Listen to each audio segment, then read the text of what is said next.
그래서 우리나라의 복을 굉장히 좋아하죠. 그래서 우리나라에 그 새해가 열리면 항상 인사하는 게 새해 복 많이 받으세요. 그런 얘기를 해요. 복 받으라. 성경에도 복에 대한 얘기가 엄청 많이 나옵니다. 축복을 기원하는 얘기도 많이 나오고, 하나님은 주의 종들을 통하여서 당신의 이스라엘 백성들에게 복을 빌어줘라. 그럼 내가 그들에게 축복할 거다라는 얘기도 있고요. 그래서 이 인류 역사에 복을 찾아 떠나는 항해와 같을 정도로 사람은 복을 받기 위해서 또 복을 찾아서 애쓰고 노력하는 것을 볼 수 있습니다. 그래서 더 나은 환경, 또 더 높은 지위를 탐하고 더 안정된 미래를 복이라는 정의로 생각하지만, 그래서 야곱처럼 나만의 별미를 준비하게 되는 것 같아요. 오늘의 본문은 야곱도 그랬습니다. 그는 아버지를 속여서라도 복을 손에 쥐려고 애썼던 사람이에요. 그런데 여기서 놀라운 반전이 일어나죠. 야곱이 속임수로 얻어낸 그 축복의 내용이 실은 인간의 노력으로 결코 도달할 수 없는 하나님의 전적인 통치에 관한 것이었다라는 겁니다. 참 야곱은 어떻게 보면 허무할 수도 있어요. 자기가 장자의 축복을 받으려고 형을 속여요. 그 팥죽 한 그릇으로. 그리고 아버지의 눈 침침한 아버지의 노안으로 이제 침침한 아버지를 속여요. 그래서 형처럼 꾸며가지고, 그 팔에 그 털을, 짐승의 양털이겠죠. 그걸 붙이고, 그리고서 별미를 잡아서 아버지를 속여서 축복권을 따내죠. 그래서 야곱이 노력을 했어요. 그리고 축복을 받았어요. 장자가 됐어요. 근데 그가 속임의 행위는 그가 그에든 보응을 받아요. 그래서 삼촌 라반의 집에서 속인 자가 속임을 당하는 자가 되게 되죠. 그런데 참 어떻게 보면 허무하기도 하고 어떻게 보면 하나님의 섭리에 놀라기도 하는데, 이것은 야곱이 아버지를 속이고 형을 속여서 장자권의 축복권을 뺏은 것처럼 보이지만, 하나님은 이미 야곱이 그런 복을 받게끔 정해놓으셨다는 거예요. 그래서 리브가가 아이를 잉태했을 때에 하나님이 그러잖아요. 너의 태중에 두 국민이, 두 민족이 싸우고 있다. 근데 큰 자가 작은 자를 섬기게 될 거다. 그런 얘기를 하잖아요. 큰 자가 작은 자를 섬기게 될 것이다.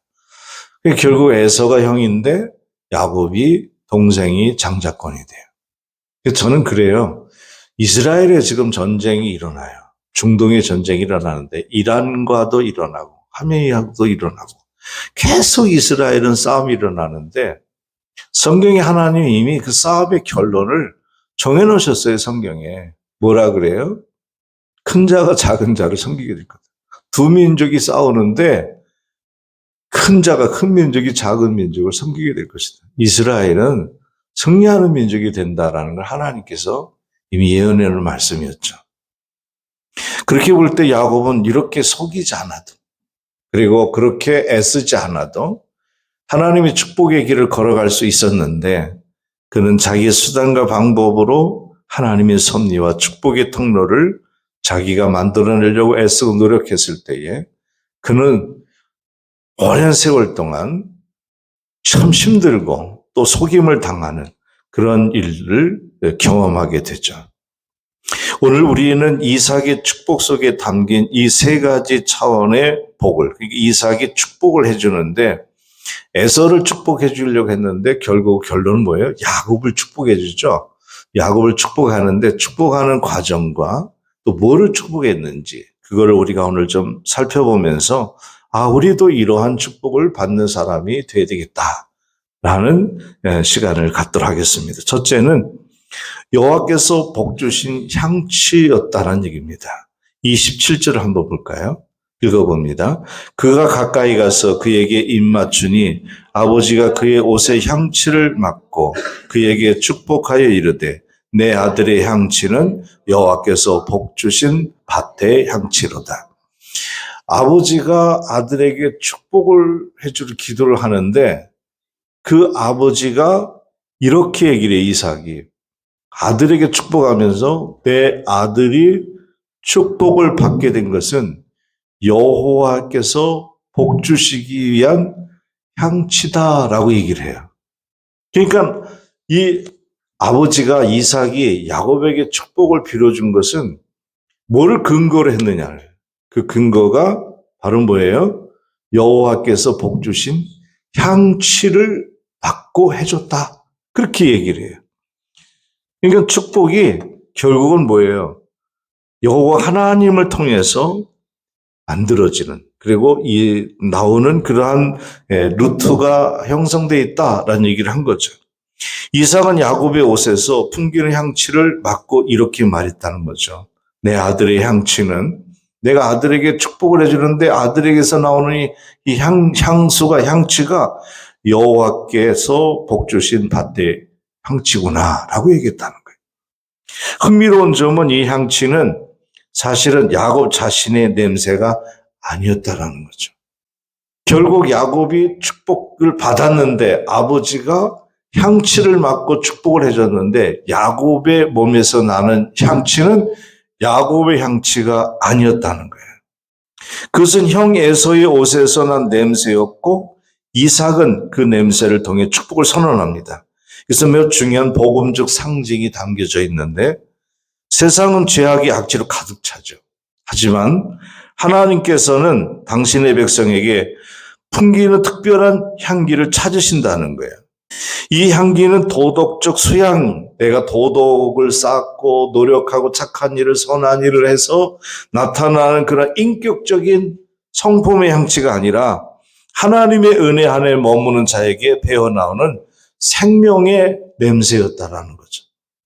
야곱이 에서의 옷을 입고 축복을 받았듯이 자기의 냄새로 축복을 받는 게 아니라 우리는 우리 자신의 의로움이 아니라 내 노력과 선행이 아니라 종교적 행위가 아니라 그리스도의 옷을 입고 하나님께 나아갈 때 하나님이 그리스도의 향취를 통해서 우리에게 복을 주시고 은혜를 주신다는 뜻입니다. 바울은 고린도후서 2장 15절에 우리는 구원을 얻은 자들에게나 또 망하는 자들에게나 하나님 앞에서 그리스도의 향기니라 이런 말이 있어요. 그러니까 우리는 그리스도인에게나 믿지 않는 세상 사람들에게나 상관없이 우리는 하나님 앞에서 그리스도의 향기다. 결국 우리는 뭐예요? 그리스도의 향기다. 빛과 소금의 역할을 감당하는 삶을 살아야 된다라는 얘기죠. 여러분, 하나님이 여러분을 보실 때 기뻐하는 이유가 뭐예요? 하나님이 나를 보고 너무 기뻐하세요. 스바냐 선지자는 그러죠. 여호와께서 나를 보고 너무 좋으셔서 그 기쁨의 좋음을 참고 웃음이 나는데 참고 참다가 견디지 못하고 춤을 추며 기뻐 노래하셨다. 이런 말이 나요. 얼마나 하나님께서 우리를 보시고 사랑하시는지 좋아하시는지 그렇게 말씀하셨다는 거죠. 그래서 하나님이 여러분을 보실 때 기뻐하는 이유가 뭐냐? 그것은 여러분의 실력 때문이 아니라 여러분이 입고 있는 그리스도의 향취 때문이다라는 얘기예요. 그분은 우리를 여호와의 복 주시는 밭처럼 풍성하고 아름다운 존재로 여기셨다는 거죠. 두 번째 이야기는 그러면 하나님께서 우리에게 무슨 복을 주시느냐? 그럼 오늘 이삭이 야곱에게 축복을 빌어준 내용은 야곱 한 사람에게 국한된 축복이 아니라 하나님의 축복은 무한대예요. 그래서 그 축복을 내가 아멘하면 그분이 받은, 야곱이 받은 축복을 나도 받게 된다는 원리예요. 이삭은 먼저 하나님은 하늘에 이슬을 주시는 축복을 준다. 28절에 그런 얘기를 해요. 그러면 우리는 그렇게 물을 수 있어요. 이왕이면 좀 비를 주시지 뭐 이슬을 줘. 이슬은 사실 우리가 이슬을 맞으면 느낌이 없어요. 여러분 새벽에 나가서 이슬을 맞을 때 이슬이 내린 걸 잘 못 느껴요. 근데 나중에 모르게 축축하게 눅눅해지는 것을 느끼게 되긴 하는데 내리는 건 잘 몰라요. 그리고 이왕 내리실 거 비를 막 내려주시면 눈에도 보이고 그리고 막 밭에도 논에도 저수지에도 풍성해지는데 왜 하나님이 이슬 같은 복을 준다고 성경은 얘기했을까? 자, 그러면 여기서 우리가 지형적인 것을 좀 살펴볼 필요가 있어요. 중동 지역에는 이슬이라는 이 존재가 생존의 필수 요소예요. 비는 가끔 오지만 이슬은요, 맑은 날씨에도 이슬은 매일 밤에 내려요. 소리 없이 매일 내려 땅을 적시는 것. 그게 중동 지역에서 이슬은, 중동 지역은 여러분이 잘 아시다시피 왜 드라이예요? 왜 사막이 많고 모래가 많아요? 비가 많이 오지 않는 지역이에요. 이 이슬이 굉장히 중요한 역할을 해요. 농토에도 그러고 모든 식물에도. 그래서 이 이슬이라는 얘기를 지금 성경이 하고 있는 거예요.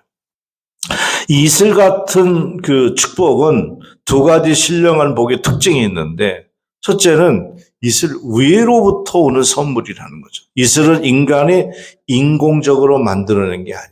땅을 파서 샘물이 터진 게 아니라 하늘에서 내리잖아요. 신명기 33장 13절에 보면 야곱이 요셉과 그 자손에게 축복을 빌어주는 말씀 중에 이런 말씀이 나와요. 신명기 33장 13절인데 그 땅이 여호와께서 복을 받아 하늘의 보물인 이슬과라고 해요. 하늘의 보물인 이슬과. 그 성경은요, 이슬을 하나님의 하늘의 보물이라고 표현했어요. 이슬이보다 하늘의 보물이라고 했어요.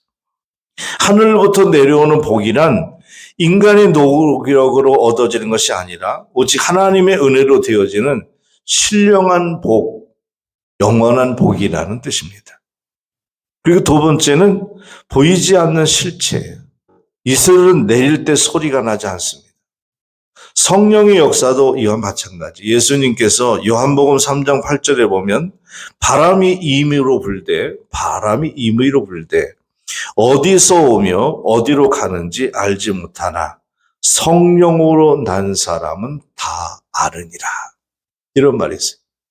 자, 바람이 임의로 불어서 바람이 어디서 오는지 어디서 가는지를 눈으로 알 수 없지만은 성령으로 난 사람은 다 아느니라.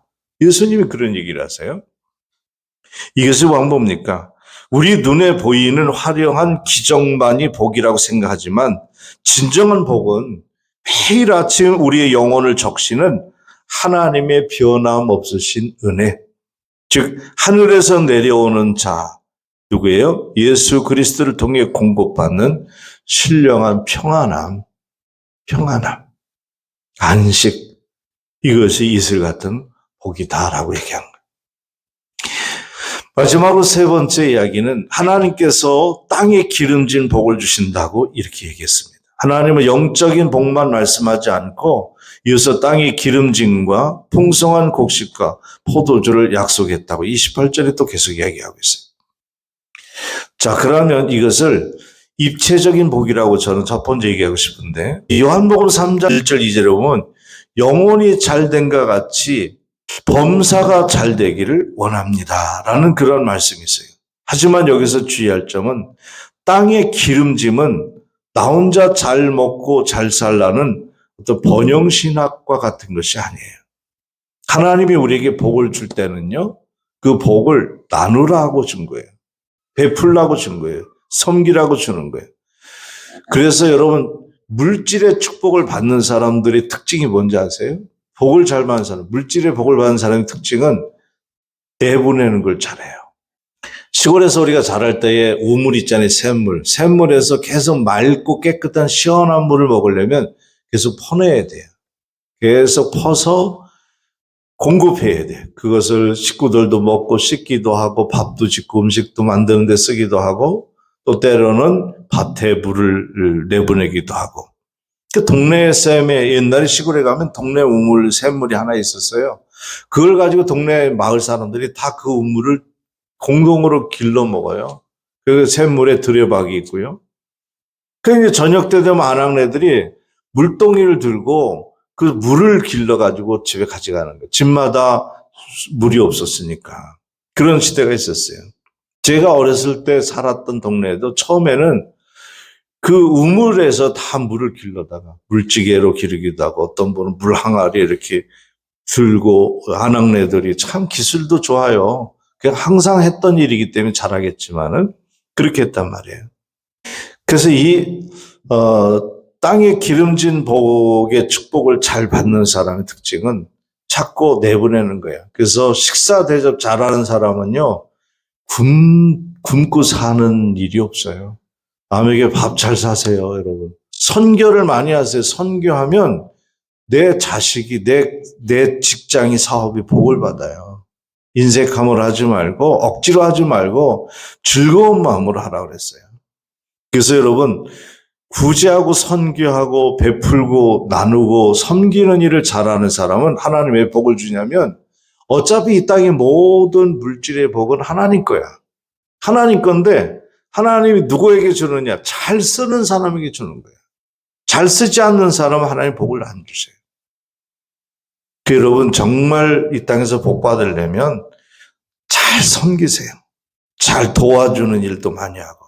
그럼 하나님이 쟤는 물질을 주니까 어려운 데를 자꾸 돕고 선교도 자꾸 많이 하고 그리고 베풀고 섬기는 일 잘하네. 그럼 계속 줘야지. 그렇게 계속 주시는 거예요. 하나님은 이 야곱에게 이삭을 통해서 그 축복을 준 거예요. 땅에 기름진 복. 그 다음에는 두 번째는 수고의 열매를 주셨습니다. 하나님은 우리가 이 땅에서 땀 흘려 수고하는 과정을 소중히 여기세요. 그래서 시편 128편 2절에 보면 이런 말이 있어요. 내 손이 수고한 대로 먹을 것이니라. 내 손이 수고한 대로 먹는다. 우리는 하늘의 복을 소망한다는 핑계로 이 땅의 책임을 회피해서는 안 돼요. 우리 하나님의 사람인데 천국에 갈 사람인데 라고 이 땅에서 그냥 게으르게 살거나 대충 살거나 적당히 살면 안 돼요. 열심히 살아야 돼요. 마지막 세 번째는 유익의 통로에 복을 주시는 겁니다. 이 기름진 복은. 땅의 기름진 복이 29절에 축복의 절정이 나오죠. 만민이 너를 섬기고 열국이 내게 굴복하리니. 이것은 권력욕에 대한 약속이 아니라 아브라함에게 주었던 창세기 12장 3절 너는 복의 근원이 될 것이다. 요셉이 총리가 되어 만민을 먹였듯이 성도가 받은 땅의 기름진 축복은 이웃과 사회를 살리는 공공의 유익으로 흘러가야 하는 겁니다. 사랑하는 성도 여러분, 오늘 본문의 마지막은 이렇게 얘기합니다. 너를 저주하는 자는 저주를 받고 너를 축복하는 자는 복을 받기를 원하노라. 이렇게 선언하면 오늘 본문이 끝납니다. 이 놀라운 축복은 야곱의 도덕성 때문이 아니라 오직 하나님의 선택 때문에 주어진 복이라는 겁니다. 사실 우리는 야곱과 같습니다. 우리는 복을 받을 자격이 없어요. 늘 내 방식대로 별미를 만들죠. 우리는 야곱처럼. 내 방식대로 별미를 만들어서 아버지께 가서 아버지를 속여서 복을 차지하려고 합니다. 근데 내가 만든 방식대로의 별미를 가지고 하나님께 나가는 것은 하나님을 조롱하는 것 같아요. 하지만 하나님은 그런 우리를 위해 진정한 축복의 통로를 준비하셨는데 가장 아름다운 이름, 모든 이름 위에 뛰어난 이름이신 예수 그리스도께서 우리를 위해 대신 우리의 내 방식대로 별미를 만드는 내 수단과 방법으로 살려가는 나의 모순과 부족함을 덮어버리기 위해서 당신이 나의 모든 잘못과 실수를 십자가에 가지고 올라가셔서 대신 저주를 받으셔요. 그분이 하늘의 모든 영광을 버리고 이 땅에 내려오심으로 우리는 하늘의 이슬과 같은 복을 받는 신령한 은혜를 입었고요. 그분이 십자가에서 자신을 쏟으심으로 우리의 삶은 땅의 기름짐과 같은 풍요로운 생명을 얻게 됐습니다. 자, 그럼 이번 한 주간 살아가시는 여러분이 발을 딛고 서 있는 그곳마다 그리스도의 향취가 바래지기를 바랍니다. 그리스도의 향취가 나야 하나님은 그 향취를 맡고 어떻게 해요? 축복한다 그랬어요. 하나님께서 믿음의 조상 아브라함에게 축복을 약속하셨으면서 땅의 모든 족속이 너를 인하여 복을 얻을 것이다. 창세기 12장 3절. 여러분이 그러한 복의 중심에 있는 그리스도의 향취를 바라는 그리스도인이 되시기를 바랍니다.